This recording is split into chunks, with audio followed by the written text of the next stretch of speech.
Hello दोस्तों, मैं विशाल Swani evo course से आप सभी का CSS के दूसरे वीडियो में स्वागत करता हूं। हमारे साथ जुड़े रहने के लिए हमारे चैनल को सब्सक्राइब करें जिससे आपको नई वीडियोस मिलती रहे। आइए हम वीडियो में आगे बढ़ते हैं कि CSS के स्टाइल को हम अपने HTML के पेज में कैसे जोड़ सकते हैं। इसे जोड़ने के 4 प्रकार हैं। पहला, इनलाइन मेथड। दूसरा, इंटरनल स्टाइल मेथड। तीसरा, एक्सटर्नल स्टाइल शीट मेथड। और चौथा और आखिरी मेथड है इंपोर्टिंग स्टाइल मेथड। सबसे पहले हम इनलाइन मेथड का प्रयोग करके CSS को ऐड करेंगे। सबसे पहले हम इनलाइन मेथड का प्रयोग करके CSS को ऐड करते हैं। तो सबसे पहले हम HTML का पेज बनाते हैं और उसमें कुछ HTML के कोड लिखते हैं। हम इस मेथड से CSS को सीधे ही HTML फाइल में यूज़ करते हैं।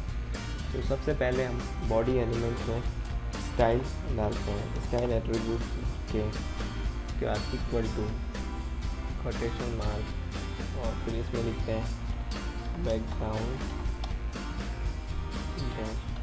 कलर कॉलम स्पेस ऑरेंज और इसको सेव कर देते हैं। अब जब हम इसे ओपन करेंगे ब्राउज़र के अंदर तो आप दिखेंगे यहाँ पे ऑरेंज कलर बैकग्राउंड हो गया। ऐसा ही हम और भी H1 के साथ भी कर सकते हैं। जैसे यहाँ पर हम स्टाइल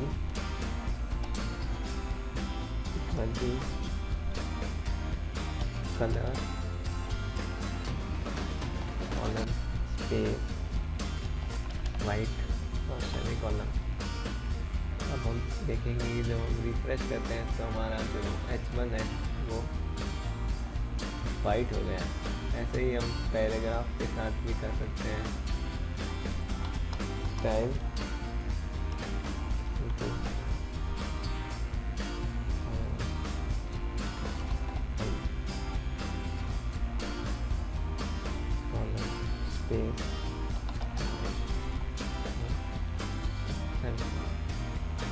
देख सकते हैं हमारा पैराग्राफ भी जो है वो वाइट हो गया है।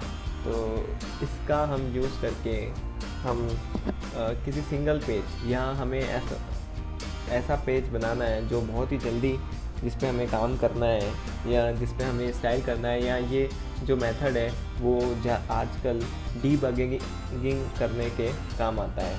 तो ये ज़्यादा यूज़ में नहीं आता है। ये एक फास्ट मेथड है जिसे हम स्टाइल शीट में डाल सकते हैं, पर बड़े प्रोजेक्ट्स में इसका हम यूज़ नहीं कर सकते हैं। तो उसके बाद जो मेथड आता है वो इंटरनल स्टाइल मेथड आता है। तो चलिए हम आगे बढ़ते हैं सेकंड मेथड की तरफ, इंटरनल स्टाइल मेथड। अब हम इंटरनल स्टाइल मेथड यूज़ करना सीखेंगे। इंटरनल स्टाइल का यूज़ हम हेड सेक्शन में डिक्लेयर करके करते हैं। तो यहाँ पे हम जो है पहले अपनी फाइल ओपन करते हैं। इसमें हेड सेक्शन के अंदर टाइटल के नीचे हम स्टाइल एट्रीब्यूट जो HTML का एट्रीब्यूट है उसको डिक्लेयर करते हैं। यहाँ पे पहले इसको स्टाइल और ही क्लोजिंग और ओपनिंग टैग लगाते हैं।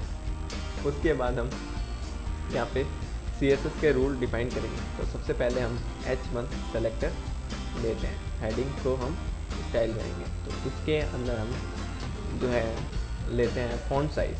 तो फ़ॉन्ट साइज़ यहाँ पे हम डिक्लेयर करते हैं। डिक्लेरेशन आप पहले ही देख चुके हैं सिंटेक्स के अंदर कैसे की जाती है। तो यहाँ पे हम वैल्यू जो है 20 पिक्सल देते हैं। तो ये पिक्सल जो है ये यूनिट है जो CSS का है। तो ये वैल्यू यूनिट है। इसके बारे में और जो हम प्रॉपर्टी यहाँ पे डिक्लेयर कर रहे हैं उसके बारे में आने वाले वीडियोस में सीखेंगे। तो यहाँ पे हम फ़ॉन्ट जो वेट है वो डालते हैं। तो फ़ॉन्ट वेट मैं कर देता हूँ यहाँ पे बोल्ड। तो फ़ॉन्ट वेट और ये फ़ॉन्ट साइज़ जो प्रॉपर्टीज़ और वैल्यूज़ हैं इनके बारे में भी हम आगे वाले जो वीडियोस हैं उनमें डिस्कस करेंगे। तो बस, तो इससे हमारा जो H1 है ये इसकी फ़ॉन्ट साइज़ जाएगी 20 पिक्सल और फ़ॉन्ट वेट जो हो जाएगा वो हो जाएगा बोल्ड। तो चलिए अब हम इसे रिलोड करके देखते हैं कि क्या हमारा जो स्टाइल है वो इम्प्लीमेंट होता है। तो देख रहे हैं आप H1 थोड़ा छोटा हो गया है, तो ये एकदम 16 पिक्सल 20 पिक्सल हो गया है। तो हम इसे बढ़ा देते हैं 40 पिक्सल से, तो ये हम देखेंगे ये बड़ा हो गया अब, ठीक है। तो ऐसे ही हम और भी स्टाइल्स जो हैं वो इसके अंदर इम्प्लीमेंट कर सकते हैं। तो इसी प्रकार आप इंटरनल स्टाइल का मेथड का यूज़ करके जो अपने प्रोजेक्ट्स हैं, फास्ट प्रोजेक्ट यानी एक पेज का जो लेआउट है उसको आप इम्प्लीमेंट इसमें कर सकते हैं और उसको स्टाइल कर सकते हैं। अगर यहाँ बात करें मल्टीपल पेजेस की, HTML के मल्टीपल पेजेस को स्टाइल करने की, तो ये मेथड वहाँ कारगर नहीं होता है, न ही वहाँ इनलाइन मेथड काम आएगा, न ही इंटरनल स्टाइल प्रॉपर्ली काम आएगा। अगर आपको बहुत सारे पेजेस करने होंगे इन फ्यूचर में, तो ये मेथड बिल्कुल भी काम नहीं आएंगे। तो उसके लिए हम जाते हैं एक्सटर्नल स्टाइल शीट मेथड की तरफ। तो आइए हम एक्सटर्नल स्टाइल शीट मेथड सीखते हैं।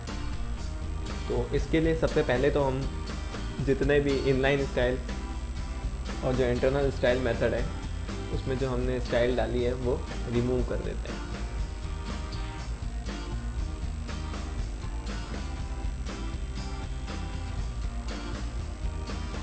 ठीक है, अब हमने ये रिमूव कर दिए हैं। अब एक्सटर्नल स्टाइल शीट के लिए हमें पहले तो न्यू फाइल बनानी पड़ेगी और इस न्यू फाइल को सेव करना पड़ेगा। और उसके लिए मैं कुछ भी उसका नाम रख सकता हूँ, जैसे कि हम इसका नाम स्टाइल रखें या स्टाइल शीट भी रख सकते हैं, या आप इसका नाम XYZ रख सकते हैं, ईवो कोर्स रख सकते हैं, कुछ भी जो भी आपका मन करे वो रख सकते हैं। और इसमें बस रख सकते हैं, और इसमें बस हमें ध्यान रखने के लिए एक ही बात रहेगी कि जो भी हम नाम रखें उसके एंड में एक्सटेंशन .css का यूज़ करें। .css जो है वो ब्राउज़र को ये बताता है कि ये जो आपने जो बनाया है फाइल, ये स्टाइल शीट है जो कि CSS के लिए यूज़ आती है, या ये पेज को स्टाइल करने के काम आती है। तो इससे ब्राउज़र उसे स्टाइल शीट समझता है। अब इसे हम सेव कर देते हैं जिससे कि हम इसे एक्सेस कर सकें। तो अब यहाँ पे हमारी CSS फाइल बन चुकी है। तो अब बेहतर ये रहेगा कि आप एक CSS फोल्डर भी बना दें जिसमें आप अपनी सारी स्टाइल को उसके अंदर ही रखें। कभी कभी किसी प्रोजेक्ट में हम एक से ज़्यादा स्टाइल्स भी बनाते हैं। तो यहाँ पे मैं जो है एक नया फोल्डर, इसको फोल्डर के अंदर मूव कर रहा हूँ अभी। तो यहाँ देख रहे हैं आप, मैंने इसको अभी फोल्डर के अंदर मूव कर दिया, तो ये यहाँ पे आ चुकी है। तो अब उसके बाद हम क्या करते हैं कि अब उस CSS फाइल को हम अपनी HTML फाइल में लिंक करते हैं। इसमें यहाँ पे हमें इधर कुछ भी करने की ज़रूरत नहीं है, सिर्फ एक कोड लगाना पड़ेगा जिससे वो इससे लिंक हो जाएगी और उसमें जितने भी हम चेंजेस करेंगे वो इधर इम्प्लीमेंट हो जाएंगे। तो उसके लिए हमें लिंक एट्रीब्यूट का यूज़ करना पड़ेगा। अगर आप सबलाइन टेक्स्ट एडिटर यूज़ करेंगे तो लिंक लिखते ही, एंटर देते ही वो पूरा कोड आ जाएगा। पर मैं आपको एक बार डिस्क्राइब कर देता हूँ उसमें होता क्या है। उसमें दो प्रॉपर्टीज़ होती हैं। एक रियल जो है वो HTML और जिससे हम इसको लिंक कर रहे हैं उसके बीच में रिलेशनशिप बताती है। तो हम यहाँ पे रिलेशनशिप जो है वो स्टाइल शीट कर देते हैं, जिससे ये है कि हम इसको स्टाइल शीट से लिंक कर रहे हैं। जो भी फाइल है वो एक स्टाइल शीट है। उसके बाद हम href, ये एक पाथ लोकेटर होता है जिससे हम किसी भी फाइल को लोकेशन, उसको जो है लोकेशन लेते हैं, उसकी लोकेशन ले लेते हैं। तो ये href के बारे में भी आप HTML में पढ़ चुके होंगे, अगर नहीं पढ़े होंगे तो हम आगे भी पढ़ेंगे इसके बारे में। तो यहाँ पे हम लोकेशन डालते हैं जहाँ वो CSS फाइल सेव्ड है। तो ये मेरी CSS फाइल जो है वो CSS के फोल्डर में सेव है। तो उसके लिए मैं CSS जो फोल्डर का नाम है, फिर जो मेरी फाइल का नाम है main.css, ठीक है। अब हम इसे सेव कर देते हैं। तो अब आप जब रिलोड करेंगे तब देखेंगे अभी कुछ भी नहीं हुआ है। तो इसमें ये हमने CSS स्टाइल डाले ही नहीं है, कोई भी रूल नहीं डाले हैं। तो जब अब अगर हम इसे H1 को टारगेट करते हुए वापस वही जो हमने पहले किया वही सारे स्टाइल्स डालते हैं, फ़ॉन्ट साइज़ 40 पिक्सल डाल देते हैं, जो कलर है वो मैं अभी ऑरेंज कर देता हूँ। और उसके बाद इसके अंदर मैं फॉन्ट वेट जो है वो बोल्ड डाल देता हूँ। तो आपने इससे पहले देखा कि हमने जो पहली स्टाइल की है वो रिमूव हो चुकी हैं, तो वहाँ पे कुछ भी स्टाइल नहीं थी। तो अब जब हम इसे सेव करने के बाद देखेंगे तब देखते हैं क्या होता है। तो अब यहाँ पे हम जो पैराग्राफ टैग है उसको भी उस पर भी स्टाइल अप्लाई करते हैं। तो इसके लिए मैं इस पर कलर डाल देता हूँ वाइट।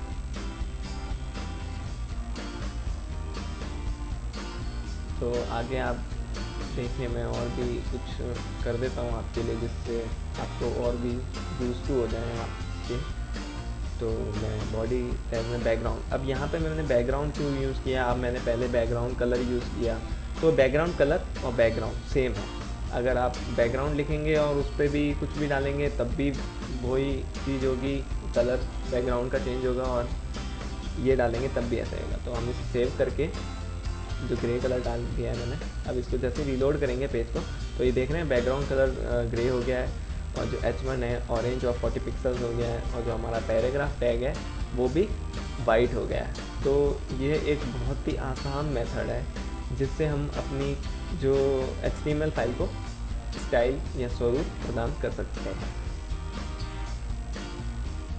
HTML के पेज को स्टाइल देने के लिए सबसे ज़्यादा एक्सटर्नल स्टाइल मेथड ही यूज़ होता है। इसमें अगर आपने 1000 पेजेस बनाए हैं HTML के और उसमें एक ही सब में CSS उनकी रखी है, तो जब भी आपको इन फ्यूचर उन्हें चेंज करना होगा तो एक ही CSS फाइल को चेंज करना पड़ेगा, जिससे वो सारी जो CSS है उन हज़ारों पेज पे जो उससे वो लिंक है उन पे अप्लाई हो जाएगी। चलिए तो हम आगे बढ़ते हैं हमारे लास्ट मेथड की ओर। यह है इंपोर्ट स्टाइल मेथड। इसका यूज़ बहुत ही कम किया जाता है, तो फिर भी मैं आपकी नॉलेज के लिए इसे बता देता हूँ। तो सबसे पहले हम ये लिंक जो है हमारा वो हटा देते हैं एक्सटर्नल शीट से, जिससे आप समझ पाएँ। और अब हम इसमें स्टाइल जो एट्रीब्यूट है वो डालते हैं, जैसा हमने पहले इंटरनल स्टाइल मेथड के अंदर किया था। स्टाइल मेथड के अंदर स्टाइल्स डाली थी, तो वैसे ही हम यहाँ पे स्टाइल मेथड फिर से स्टाइल बना रहे हैं। और उसके बाद इसके अंदर हम @ लगाएंगे, और उसके बाद इंपोर्ट एक कीवर्ड है जो कि इंपोर्ट करता है CSS की फाइल को यहाँ HTML के अंदर। ये कॉल करता है अपनी उस CSS फाइल को जब भी ये पेज लोड होता है। तो इसके बाद हम सेट ऑफ कोट्स इसको लगाते हैं और सेमीकोलन से इसको बंद कर देते हैं। सेट ऑफ कोट्स के अंदर हम अपनी जो CSS फाइल जो हमारी स्टोर है वहाँ उसका पाथ देते हैं, जिसे ये लोकेट करके वहाँ से कॉल करता है। तो यहाँ पे हमारी जो CSS है वो CSS फोल्डर के अंदर ही है। तो वैसा ही जैसा पहले हमने लिंक के अंदर किया था, CSS/ और फिर main.css कर देंगे। तो अब हम इसे सेव कर देते हैं और इसका प्रीव्यू देखते हैं। तो आप देखते हैं यहाँ पे कुछ भी चेंज नहीं हुआ, यानी कि हमारी ये जो लिंक जो इम्पोर्ट है वो प्रॉपरली वर्क कर गया है, ये हो गया है वर्क सही सही। तो एक बार फिर भी हम चेक कर लेते हैं कहीं कैशे तो नहीं है, ये कैशे की वजह से तो नहीं हो रहा। तो फॉन्ट साइज चेंज कर देते हैं और एक बार देखें तो देखिए अब ये अप्लाई हो रही है। तो इसका मतलब हमारी जो है वो सही सही CSS स्टाइल शीट जो है वो HTML के अंदर आ चुकी है। तो यहाँ पर आप एक और काम भी कर सकते हैं, हम CSS के अंदर ही एक और CSS इंपोर्ट करा सकते हैं, यानी दूसरी कोई स्टाइल आपने बनाई हो उसको इसके अंदर इंपोर्ट करा सकते हैं। तो सिंपल यहाँ पे कुछ भी स्टाइल लिखने की ज़रूरत नहीं है, क्योंकि है खुद ही CSS स्टाइल शीट फाइल में ही काम कर रहे हैं, इसलिए @import सेट ऑफ कोट्स। उसके बाद हम इसमें सीधा पार्ट डाल देंगे, क्योंकि ये इसी में ही अगर आप सेव कर रहे हैं, जब अगर आप यहीं सेव कर रहे हैं इसी फोल्डर के अंदर दूसरी सेव्ड है और उसको कॉल कर रहे हैं, तो यहाँ पे हमें फोल्डर का नाम देने की ज़रूरत नहीं है। यहाँ पे सीधा हम import.css कर सकते हैं। अगर ये बाहर है कहीं और दूसरे फोल्डर में है तो फोल्डर का नाम और import CSS, और अगर इसके अंदर ये मेन CSS फाइल है जिसमें आप कर रहे हैं और वो बाहर कहीं दूसरी फाइल में पड़ी है, तो हमें पहले // लगाना पड़ेगा, जिससे ये इस रूट डायरेक्टरी पे वापस पहुंच जाए। उसके बाद उस फोल्डर का नाम ढूंढेगी और फिर उसके अंदर जो import.css है उसको कॉल कर देगी। तो ये इतना ही है, इतना बहुत सिंपल है, इसलिए इसका हेडेक ना लीजिए। इसे हम कभी यूज़ नहीं करते हैं, बहुत कम ये यूज़ होने वाला मेथड है, तो इसके बारे में आप टेंशन न लीजिए। ये आगे आप डेटाबेस में भी इसके बारे में सीखेंगे कि हम कैसे अपने रूट डायरेक्टरी में जाते हैं, तब आपको ज़्यादा अच्छी तरह समझ आ जाएगा। चलिए दोस्तों, आज के लिए इतना काफ़ी है। आज का ये वीडियो हम यहीं समाप्त करते हैं। मुझे उम्मीद है आपको ये वीडियो बहुत पसंद आया होगा, और अगर आपको अच्छा लगा है तो आप प्लीज़ इसे लाइक कीजिए और अपने फ्रेंड्स के साथ शेयर कीजिए, जिससे और भी लोग इस वीडियो का फ़ायदा उठा सकें और CSS सीखना स्टार्ट कर सकें। अगर आपको कोई भी वीडियो से रिलेटेड सजेशन हो या CSS से रिलेटेड सजेशन हो या कोई सुझाव हो और कोई भी समस्या हो, तो नीचे कमेंट बॉक्स के अंदर कमेंट कीजिए, और मैं आने वाले वीडियोस में आपके सुझावों पे काम करूँगा और आपके क्वेश्चंस को सॉल्व करने की कोशिश करूँगा। अगर आप हमारे साथ जुड़े रहना चाहते हैं तो हमारे चैनल को सब्सक्राइब कीजिए, जिससे आपको नई वीडियोस मिलती रहें और आप यूँ ही CSS सीखते रहें। चलिए दोस्तों, अलविदा, गुड बाय, शब्बा खैर।